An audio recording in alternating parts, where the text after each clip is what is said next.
66e session ordinaire de la Communauté économique des États de l'Afrique de l'Ouest au Nigeria. Le Sénégal est désigné médiateur pour convaincre le Mali, le Burkina Faso et le Niger de rester dans la CEDEAO. Une tâche pas facile, certes, mais possible selon certains observateurs. Envoyés spéciaux, Sams Dindiaye et Alun Badara Kane.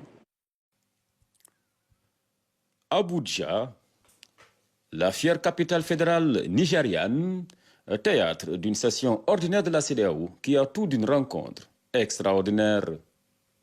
Les enjeux sont de taille. La CEDEAO est en zone de turbulence avec le départ annoncé du trio de l'AES, le Burkina Faso, le Niger et le Mali.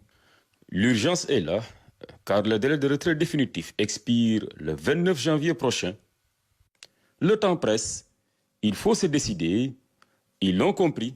Après concertation, les chefs d'État mandatent leurs homologues, Faure Gnassingbé et Bassirou Diomaye Diakhar Faye, pour continuer la médiation. Ils ont 6 mois pour réaliser un miracle. Il faut féliciter le président du Sénégal parce que ce n'est pas un travail facile, croyez-moi.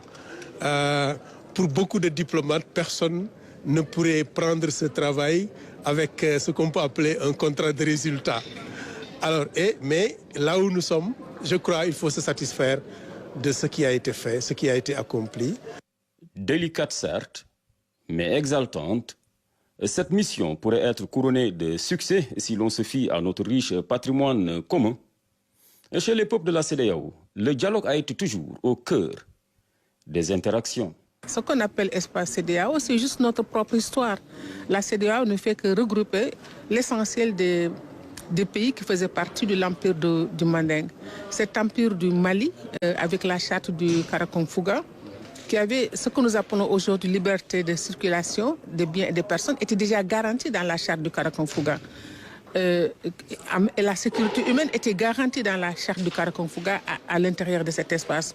Donc, aller vers cet idéal que les pères fondateurs se sont fixés à partir de 1975, je pense qu'il faut poursuivre cela malgré toutes les difficultés. À ce niveau, l'unanimité est totale, surtout dans un contexte marqué par la montée des menaces terroristes et les tentatives de déstabilisation. Devant une telle situation, il faut resserrer les rangs. Assurément oui, parce que nous formons une communauté, nous sommes appelés à vivre ensemble et vous savez que les menaces aujourd'hui sont transnationales. Quel type de menaces, que ce soit les menaces à la sécurité humaine, que les menaces résultant donc de la sécurité physique des populations ou des États.